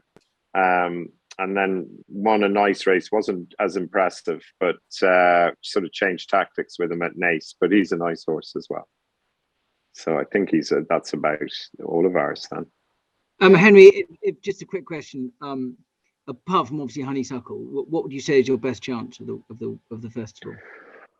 Do you know what? I'll never do it because whatever I say will, I'll put about another stone on their back. So yeah, no, definitely not. Look, I'm going there thinking they all have a real good chance, and yet there's going to be plenty of ups and downs. Obviously, it's just so competitive there. So I wouldn't even dare say it, but they seem to be in good form or certainly coming into good form. So we'll see. Obviously, we're not gonna. I don't think we're going to repeat what happened last year. But if we can get a winner and get it on the board, that'll be brilliant. And then hopefully, if we do that, we'll start looking for another one and just take it one step at a time. Yeah, it's great. It's really exciting, and sure, it's obviously the highlight of the year. Yeah. Well, thank you. Yeah. I think that's it. Thank you so much, Henry, for letting us rattle off all your wonderful horses and going through them, because I know it's a real task when you've got so many. No, it's great. No, it's a pleasure. Thanks very much for having me. Yeah, better to be asking you about 15 runners, I suppose, than 5. I think. So it's great. Well, good luck, Henry. And thank you very much indeed for joining us. Thanks very much. Thanks guys. Henry. Cheers, Henry. See you. Thank you. Thanks a million. Bye. Thanks to Henry. Then we'll get back on track and we'll head to Thursday. Charlie, I think you've got a really good chance of picking up some spare rides. Yeah. It didn't sound great. No, I think you got more chance, Hayley, than him. Yeah, I don't. Yeah, I need a new agent, Hayley. Yeah, I'm available. Yeah, I'll get on the phone. We'll kickstart by talking about the Ryanair, because that looks to be another very exciting renewal. Is it going to be straightforward, Luke, for Allaho to go out there and do the same? Yeah, I just don't see any reason why he's going to get beat. We saw what he did last year. We see what he's done this year. He just looks head and shoulders the best horse. He jumps, he runs, he's got no chinks in his armor. So yeah, I think he'll win. Of the other ones, the bigger price ones, I quite fancy Eldorado Allen to run. Colin Tizard's horse to run a decent race. He seems to be improving. He seems to go on any ground, but I'm only picking a bigger price one just so it's not boring. I mean, really, Allaho to me is in the same boat as Honeysuckle. Just looks head and shoulders the best. Charlie, will you be getting up on board Fanny and Destraval in this race? Yeah, that sounds like the plan. And so I rode him in it last year, and he was obviously a bit younger, and it was a bit of a it was ridiculous. I couldn't believe the speed we went, and I was looking in the distance at Allaho going away. So yeah, it was quite scary what he did. Really, it was incredible. And I don't know.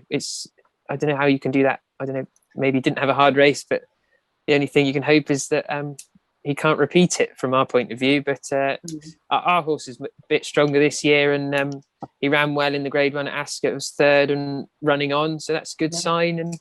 And hopefully he can pick up a place or better. And the Tizard horse looks good as well. So yeah, we'll give it a good go. Yeah, he stayed on really well, didn't he, behind Fakir Dudari? It was an eye-catching run, so good luck with him. Ben, what were your thoughts?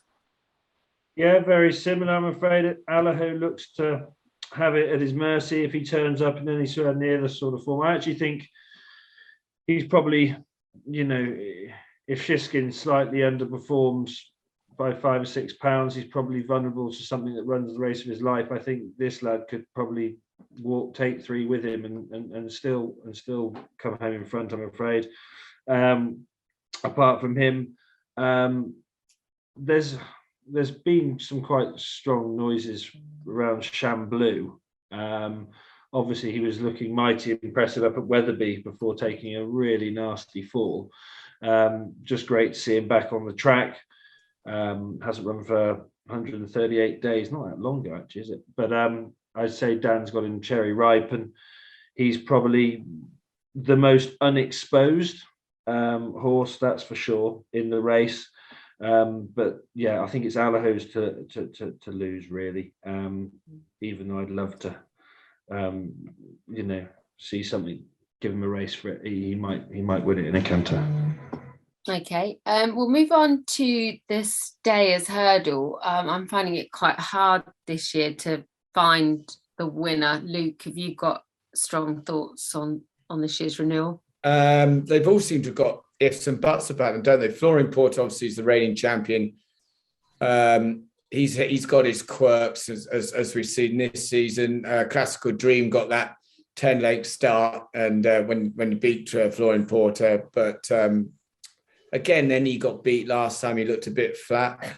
Paisley Park, of course, he whipped round, and that extraordinary performance last time. I'd love to see him, but I with no great degree of confidence, I've gone for Champ in the sense of he was so impressive. I think he'd just about win the Stayers hurdle off his performance at Ascot. But then he ran really, really flat the next time at Cheltenham. He didn't look anywhere near the sort of horse that he did at Ascot. I know he's had issues, but I perhaps it just came a bit quick. I'm not sure, but he'll have been freshened up for this. And I'm going to stick with Champ, but with no great degree of confidence. Okay, Charlie, what were your thoughts on the Stayers? Yeah, obviously all the horses that Luke mentioned, I think they're all kind of in a similar boat, really. They're all capable, but those Stayers can be a bit quirky, and they're either flying along or they're not, or it's their day or it isn't. And I think Paisley's obviously you can't not love him, and that was really impressive at Cheltenham, and hopefully he jumps off and is up for it. And I think on his day he's probably the best out of them, I would have thought, but it's just whether he's on his day, isn't it, I suppose? Yeah, that's right. I'm sure they'll be a bit more on their guard at the start as well, just to make sure that he doesn't repeat what he did the other day. Definitely. I don't know what more you can do, but they'll try everything they can. Mm-hmm. Ben, what were your? I've got a 50-1 each way shout in the Stayers, for what it's worth, which is Song for Someone. I knew you were going to say that. I just knew it. I don't know why. I thought, I bet he says something. Yeah, not a bad shout, I think. Yeah. Well, he's looked like he wants 3 miles in the last 4 runs, hasn't he? My God, does he fly at the end? I hope for Tommy that he just, sometimes with those horses, no matter what trip you run them over, they can sometimes be a little bit lethargic to get going, and then they do all their best work at the end. Paisley Park's actually not that dissimilar in the fact that he hits a flat spot. My preference would be Tyne Hill, and I mean Flooring Porter was a bit of a shock last year. He's run well this year, but possibly going in his favour, I'm not sure. Classical Dream, you can't ever rule out Willie, but Tyne Hill, they learned a lot, I think, at the start of the year. They took it to O'Toy and ran him on very heavy ground, and he hated it. Ran brilliantly last time out, and I just get the feeling that there's something quite exciting about having a horse cherry ripe for the day and preparing him at home. They obviously know him inside and out. He probably should have won the Albert Bartlett, but for traffic problems that year, he ran the Albert Bartlett. So Tyne Hill for me. Champ was a bit of an enigma last time out, and Paisley Park is just brilliant but unpredictable. Okay. Anything else on day 3, Luke, that you're keen to give a mention to? Obviously, we've got the Kinmure, the Mares Novices Hurdle, Paddy Power, and we have touched on the Turners Novices Chase as well, with Henry. What were your? Yeah, I mean, it's the Turners again is just a fantastic race. It's interesting you said that they schooled Bob Bollinger. He was really sticky first time. He did jump better the second time, but he said that he jumped. When they schooled him, I think he said at Navan or somewhere, and he said he done really well. He was just so impressive last year, but Galloping Deschamps, I just don't think I've seen a horse as good as that. You know, he's just absolutely. I've never seen horses with so much scope. He's just been absolutely incredible, verging on actually the second time being too brave. So yeah, that's going to be a really, really exciting race. That's what Long Press has done the right thing going for the 3 miler, I think. Well, it's not because we're scared. It's not because we're scared. I wouldn't be afraid if we want to win, don't you, man? I'd still win. I'm perfectly confident. Either race. There's a deluge of rain. We'll see Le Homme Pressé and Charlie Deutsch up the home straight in front. And I'll trot straight back to the ITV presenter's studio and say ha straight away. I'd say something a bit ruder. That's very polite. Well, yeah. Yeah, some hand signals as well. Yeah. Charlie, is there anything else you're looking forward to riding potentially on the Thursday, or any horses that you'd like to mention to? We've got a nice horse. Hopefully the plan is to go for the Grand Annual. He's called Frere Bambo, and he's been improving. He's improved this season, and hopefully I'm riding him a bit differently this season. I'm trying to drop him in a bit, and I think it's worked. He's quite quick, and I think it's eked out a bit more improvement. So hopefully, I think he could run a big race, and it's the right sort of race for him. So fingers crossed. Yeah, he's a good-looking, striking individual, actually. So that's on Wednesday now. The Grand Annual is the second to last race, because obviously we've shuffled it around. It's no longer the last race of the 4 days. So that's on Wednesday. On Thursday, Ben, are there any other horses you're looking forward to seeing? And well, I agree with Luke.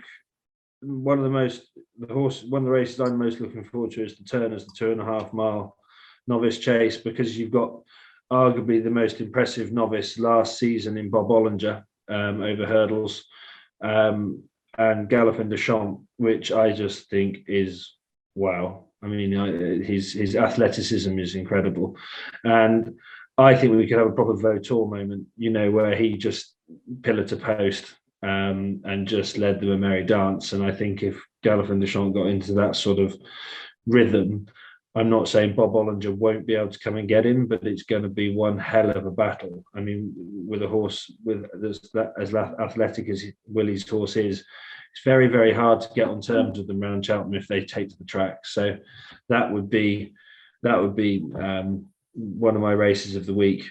And apart from that, we've run runner probably in the Potemps, who's, I think, benefited from this new handicapping regime that we're, seeing in England. He was rated 141 last year after winning a Grade 2 novice hurdle, and he's now off 134, and he's run very well in 2 proper sort of Saturday handicaps to finish third and being dropped £6. So if he scraped in and we had a bit of soft ground, I firmly believe he'll be there jumping the second last and hopefully hanging on to the coattails over the last, and who knows. But I do feel he's a very well handicapped horse, which he probably wasn't at the beginning of the year. I just quickly mentioned in the same race, Ben's virtual neighbour, Fergal O'Brien, they run Alaphilippe, who, if you look back at his last run, his only run this season at Warwick, he was very, very eye-catching, to say the least. They actually dropped him £2 for that, which is quite extraordinary. So I think he's got a huge chance. He didn't run bad in the Albert Bartlett last year, so Alaphilippe, I'd say he's got a huge chance. Okay, cool. Thank you. I think Charlie's gone missing there, but hopefully we'll get him back when his Wi-Fi improves. But we'll move on to Friday. I love Friday. The Triumph Hurdle is where we'll kickstart the preview from. Luke, who do you like here? It looks an intriguing race, I thought, this year. Yeah, I mean, Pied Piper, when he came over, looked really, really impressive at Cheltenham. But I don't know, when you look back at those days, I think I might be wrong, but I just think it's a bit of a funny old race. Things just the pace of the race, and I don't know, but it just whether if he's that good, he's an absolute machine. But I still think, although he's beaten Vauban, I think Vauban will beat him this time around. He looked so good last time, and yeah, I think he's the one. I do think Dr. Parnassus will run well. He's been really impressive, and obviously not in this league, but he's been really, really impressive the last 2 runs. And I'd love to see, I don't think he'll win, but I'd love to see Knight Salute give Milton Harris a good run for his money. Milton's been one of the, well, he's been around for years, but he's been one of the finds of the season, really. I mean, I kept, every time I see him, I keep thinking you're on holiday. He said, why is that? I said, well, your horses keep winning. I mean, they've just been winning they've just been winning. I mean, he's been absolutely magnificent. I went down to his open day. Charlotte went down there. I went down there, and we were looking around. He was going, I think this will win this, and I think this will win that.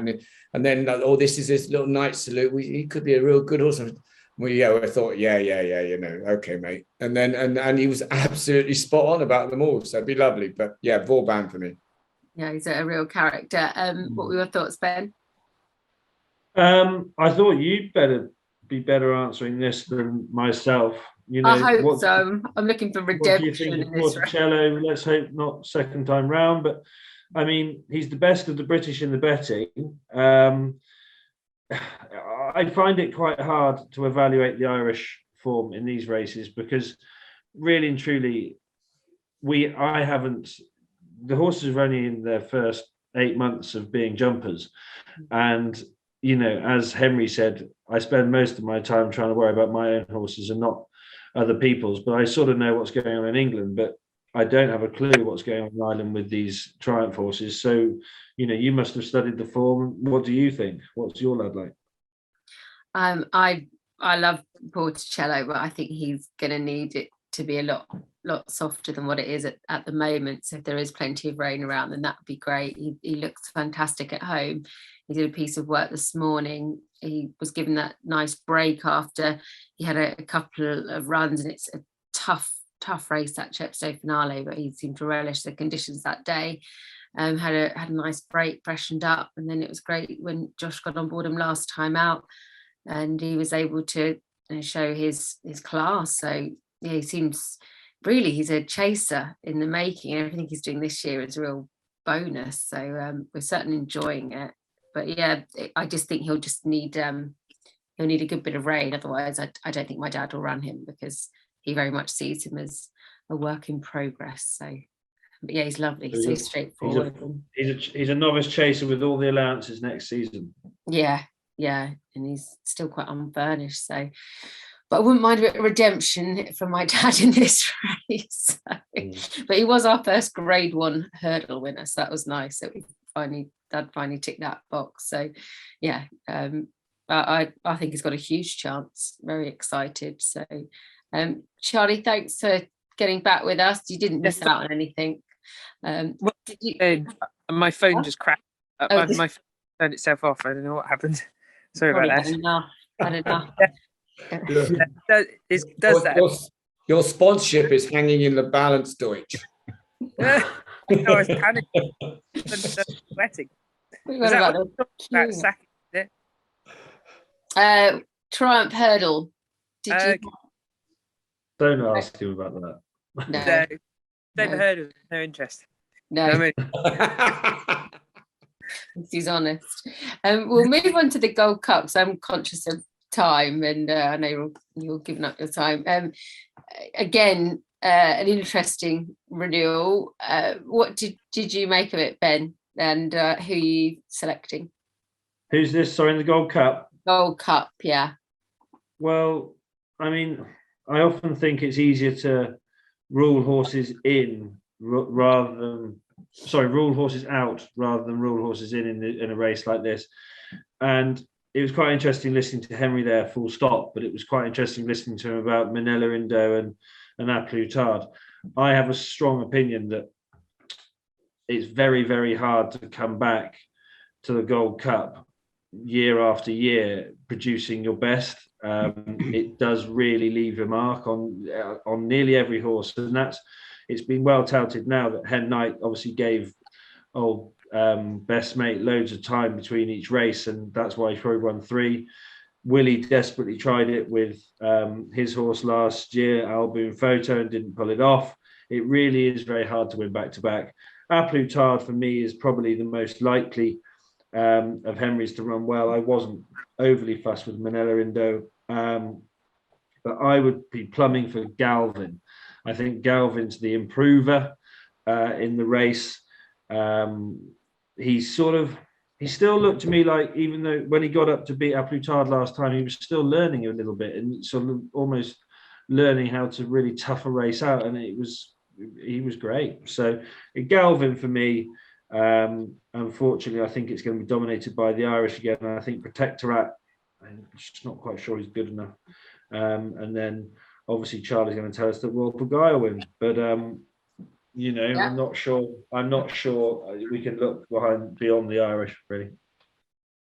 Okay, well, thank you. And Charlie, I was lucky enough to go and see your mate Royal Pagaya the other morning, and of all Venetia's horses, I thought the reason he stood out is because he had such a healthy looking coat on him, and obviously Venetia's great at turning her horses out, so they might not be as wrapped up and as glittery and shiny as what you might need them to be, but I thought he actually looked like he was in really, a healthy looking horse that stood out in the yard. What do you think about his chances with a year under his belt going forward? Yeah, no, he is very good looking, isn't he? And he always does do very well for himself, and doesn't, he's very laid back, so he's not a worrier, which I like. And I rode him this morning, felt in good order. Obviously, we were beat by A Plus Tard at Haydock first time out of the Betfair, but it was on good. I walked the course. I call it good ground, which wasn't ideal, and obviously A Plus Tard had a lot more toe basically. But our lad, I was really impressed with, and it was first run of the season. I would have thought he maybe would have come on from it a bit, and then he got a nick, so he couldn't run into King George. And then the Peter Marsh, I thought he might not have been exactly 100%. I turned in at the Peter Marsh chase. I know it's a grade 2 grade. It's a handicap, but anyway, I turned in and I thought, oh God, he felt fairly tired, and he kind of took a big deep breath, and but the way he's battled on up the straight really impressed me. And then Newbury, the ground was a bit on the quick side. I would say it was good to soft, and the track's quite quick, and it really impressed me up the straight. He jumped the best he's ever jumped for me, and he had gears up the straight. We were beat by a horse that's been running over 2.5, and I was really impressed. And obviously the Gold Cup trip is suiting better. I think the course may suit him better. We could do with plenty of rain, and it'd be nice if it was soft grounds, just to slow the others up. Really, he is a stayer, but yeah, he's massively improved to last year, that's for sure. And his jumping's got much better, so we just need him to. If we could just jump the first 3 well, get in a rhythm, that's our best chance, really. But I think he's adapted to the English racing now, and he's just jumping much better. So that's what I'm excited about anyway. Otherwise, you'd be saying, oh, he's got a lot to do. But the way he's run this year has got me really excited. So yeah, obviously it's open and there's some very good horses. So, but no, I wouldn't swap him. Who do you see as your main dangers? Yeah, obviously Manila Indo, A Plus Tard, and then well, do you think Protectorat? He looked quite good at Aintree. Yeah, and it's just anything that's I thought Protectorat looked good, but I just I'd be more confident going into it this year than I was last year for sure on him, and just really looking forward to getting him there, and hopefully it's soft ground, and hopefully, fingers crossed. if it comes up good ground on the Friday, do you think we'll still run? I'd say we will, yeah, just because you don't have any other races to go for, really, do you? You just got to, with those horses, you just got to go, haven't you, I think? And he seemed to handle it all right at Newbury. So, you know, one thing he does do is stay and you know, watching Gold Cups, it can just, the horses can end up wandering up the straight and a real stayer can come through. So hopefully that happens. You're going to be a Sir Rembrandt diving up the outside, trying to catch them last minute. Yeah, exactly. Baby Lenzio. Yeah. Charlie, who's your best chance of the week, would you say? My best chance? I fancy two of my best bets of the meeting are ridden by the Deutster. It's got nothing to do with the horses, though, is it? That's how much in hand I think they've got. Long Presse, and Good Risk at All. He's got to win the Coral Hurdle, hasn't he? Yeah, but obviously we've got to try it. Hopefully, yeah, we'll wait to see if he gets in, and and Long Presse, basically. Yeah, I wouldn't disagree with those two, to be fair. So we'll get some good prices. We did a quick lucky 15 before we started the call, and it paid 14,000 to 1 for the 4-timer, so that was quite good, Charlie. If you get that in. Yeah. They obviously exactly. It'll be a close run thing getting in, won't it, Charlie? I think it will be. Yeah, we need a lot to come out, do we? I don't know. Yeah, you need 40. Yeah. It could happen though, couldn't it? Don't know. Yeah, no. You're around the right mark. My concern is for all our horses is that I think the lowest mark that gets in is normally around anywhere between 134 and 137 for most of these handicaps, and I'm just so not on a normal year you get in, but it's quite concerning that it might just raise the bar slightly because of what they've done with the weights. So Team, I'm conscious of time, so Hayley, can I ask you to do a quick roundup? But before I do, I'm interested in all your best. Last year I gave my 4 tips for each day and only had 1 winner and had 3 non-runners. So that wasn't very good. So I'm going to ask you all to pick your best horse, and then we'll put that into the Lycetts Lucky 15. Right. I'm going to go Long Presse, because the other thing is that the way the forecast is, it's going to be. I don't think it's going to be really soft ground. That is for sure. And you sort of pigeonhole Venetia's horses. Charlie might probably disagree with now, but people pigeonhole her horses of wanting soft ground. I think Long Presse is equally good on good ground as he would be in soft ground. I just think he's an exceptional horse. So he's surely a banker material, isn't he, Deutsch? Yeah. I wouldn't disagree with that, Luke. And I was surprised. Have an early night the night before, man. Sorry? Have an early night the night before. I have an early night if I'm riding at Hereford, so I 0 to 100 on a 50 to 1 shot. That's what I'm like. I live in a punk. So. Got a hairstyle like one. Yeah, well, it takes one to know one, doesn't it? So yeah.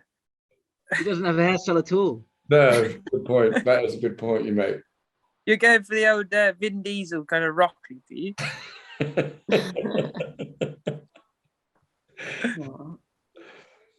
Cool. Well, thank you, all of you. Before I just let you go, Ben, hang on. I need 1 horse from each of you. To Hayley. I'll go Constitution Hill. Constitution Hill, okay. Statler from me. William Mullins is whatever race it ends up in, possibly Charlie? on the first day. I'll go Long Press. I've got him. Okay, I'll go Good Risk at All.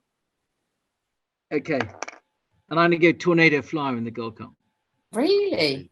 Really? Well, that's just lost us some money. Yeah. Well, hang on, I picked the winner last year. Anyway, thank you all very much indeed.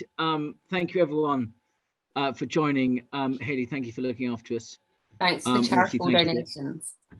Yeah, and well, yeah, and obviously, you know, we've supported some good charities. So on behalf of everyone at Lycetts, thank you all, and thank you everyone for joining us. And hopefully we'll see you all next week, ideally before the first race in the car park. You know where we are. See you there. Thank you. Thanks, Bye guys. bye. Bye. Cheers. Bye. Cheers. Cheers.